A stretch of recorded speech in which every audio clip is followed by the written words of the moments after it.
Okay, now we switch languages again, go to English. So we've seen a lot of documents, heard a lot of stories, saw a lot of photos of a remarkable man, that was who stood up for democracy, who stood up for equality of men and women, who was very courageous to do all that on the first day of Hitler's reign. That's all documents. What we can't really read out documents is the person behind all these documents, but we are very fortunate and thankful to have somebody in this room who can actually tell us something about the person behind all that. So, Herr Lorenz, leiten Sie bitte Frau Ellen Pfingst onto the stage to answer some questions. Thank you very much.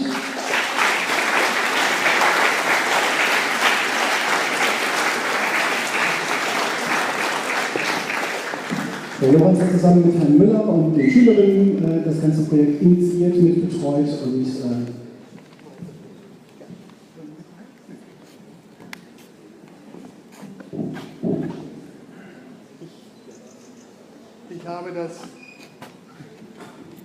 Ich habe das Buch, was Herr Müller und ich und in Zusammenarbeit mit Marina Laura Baum verfasst haben, in Englisch. Und dieses Buch würde ich der Ellen jetzt gerne überreichen. Das ist ganz speziell für sie gefertigt.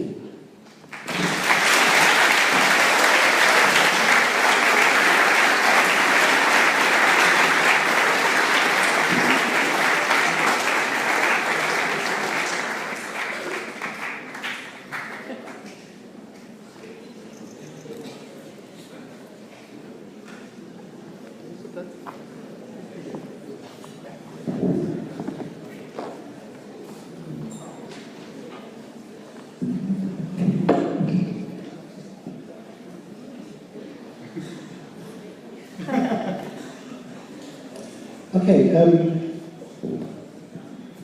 we talked about your father in different classes with students. They're all very interested to learn more about him, about his personality. The question behind most of many pupils was, what kind of person was he?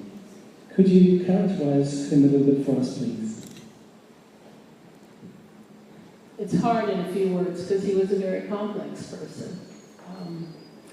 He was a very serious person, but he also had a fabulous sense of humor. And Rosemary and I have been recounting his jokes for the last couple of days because he had a very good sense of humor and he loved people. And he was a salesman by profession, and he was a good salesman because he had a good rapport with people and strangers and friends. He loved music. He loved his family. Trying to think of more things. You can ask me questions, but he was complex. You know, he had his everything that you saw that he went through before he came to America, which of course had to influence him. But he didn't really talk about it. But you know, that probably was one of the reasons he had his serious side. But yet he was lighthearted and he was very involved in the community. I don't know how much you want me to say right now because maybe there are more questions that you have. But okay, so we move on. Celine has got a question. Celine. Am besten einmal aufstehen, das ist am einfachsten, dann würde man direkt ein Mikrofon bekommen. Habe ich nicht erklärt, Entschuldigung, habe ich gerade vergessen. Also, dann würde ein Mikrofon kommen. Wir haben da vorne auch ein Mikrofon stehen im Ständer. Wenn jemand also spontan eine Frage hat, kann er einfach das Mikrofon da vorne stellen und dann geht es so direkt los. Did your father tell you about how much he suffered from anti-Semitism in school?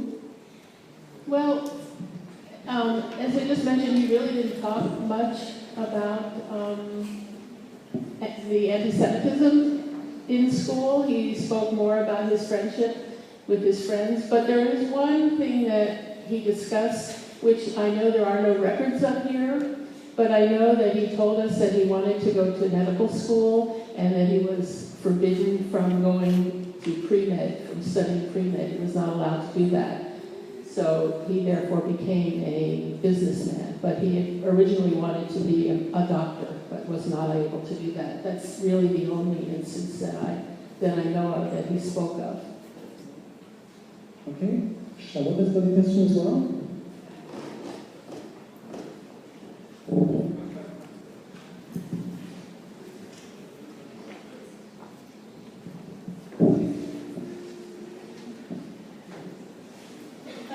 Did your father tell you much about his childhood back in Germany? Ooh. You know, my father was very young. Well, you don't think he's very young, but my father was only 63 when he died. I regret not speaking to him about his childhood. Later on, my father's oldest sister, Annie, died when she was 96 years old. So she lived considerably longer than my father did. So I took the advantage of, this was after my father had died, I interviewed my aunt, my Tante Annie, and I learned things then about my father that I never knew. I knew that my father was born in Berlin. I thought he lived in Berlin. I thought he grew up in Berlin. I didn't know that he grew up in East Prussia. I didn't know that until I spoke with my Aunt Annie, and she told me about Lutzen and about the store. I didn't know that. So he really didn't speak much about his early childhood.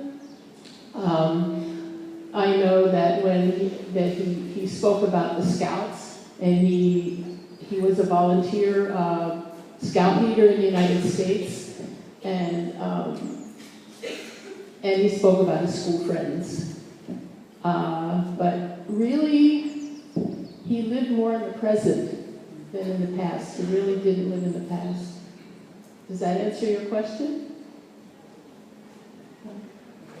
Maybe we can move on to the second period in his life when he actually had contact to Düsseldorf. The first one is his years in Düsseldorf, 1928 to 34.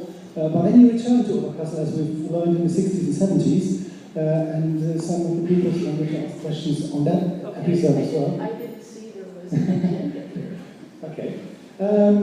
We move on. Let's see. Olga's got a question on that.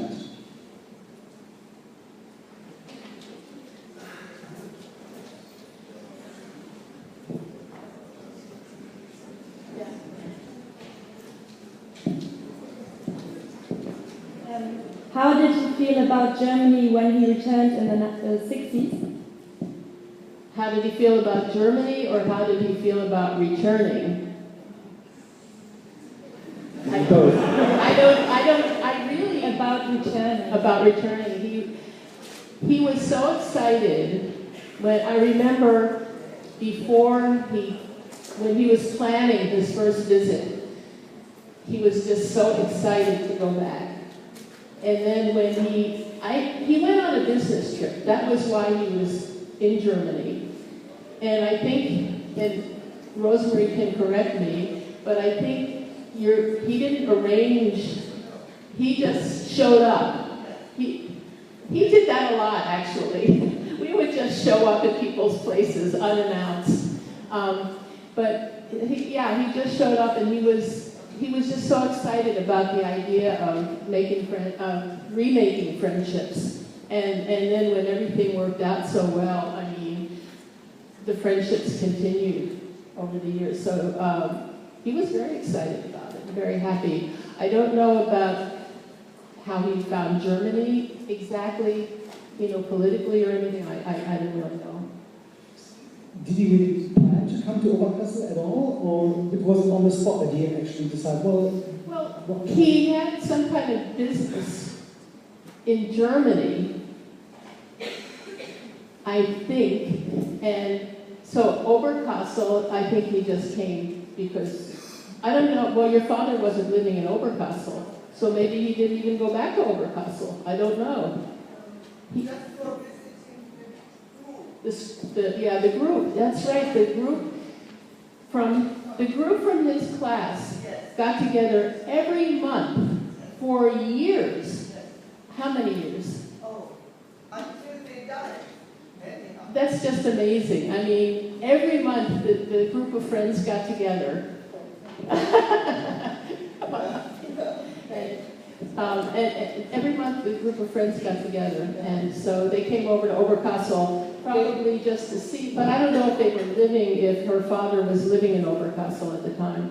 They met at Moiser's, I think, at the restaurant, and they called themselves the Abiturientia. Friends of this class met, and the wives met too, so it was really good group, and they were really friends. Is that usual, No, or is that unusual? No, I don't. To me, it's very unusual that they would do that. So it was a very close group of friends. Oh, yes. And Karl Vossen was there, and Simon, and Heinz Simon. and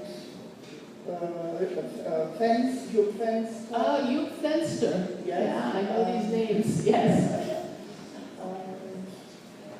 So you must have felt really at home and sort of be a home abroad to reconnect with all the friends there. Yeah, well, he says in that, what he wrote in the guest book was that he felt as if he had never left. Yeah. In that context, Anna has got a question.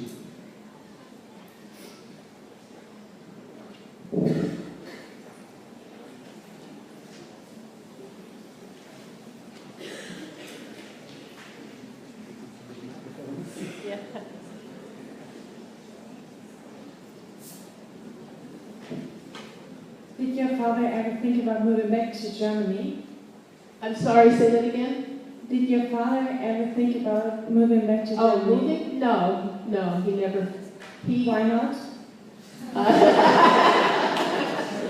His life was in the United States, you know? He became very American. He really did. I have a friend in the front row. Now I'm going to who lived next door to us when I was a child. When that picture was taken, you lived next door to us. She says my father was the only person on the block to put an American flag out on holidays. So he had his life in the United States. He joined the United States Army. He didn't, had things been different, had history been different, I'm sure he would have had a perfectly happy life here. You know, he had good friends, he probably would have had a good life, but he didn't have that choice. So he changed his name so that to Americanize his name. And he wrote in English in the guest book. And he wrote in English, I just mentioned that to Rosemary. I said, did you notice he wrote in English to his German friends? It was at your house that he wrote, come visit me in the United States, in English. So,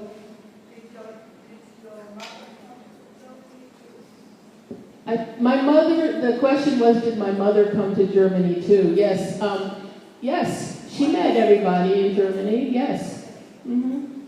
Did you join on one of those trips? No, but I came in 1970, when I just graduated from college. I know I'm very old. And I stayed with the Buchholz family. I did one of those 6-week tours of Europe and saw almost every country. But we met the Buchholz family and stayed with them, yes.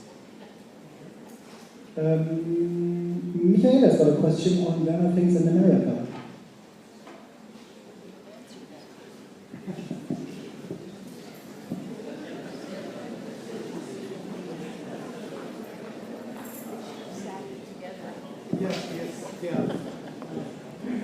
Was it difficult for your dad to move to America?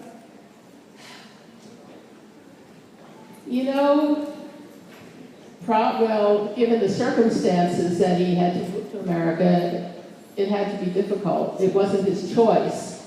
But he did have a sister who already lived here who sponsored him.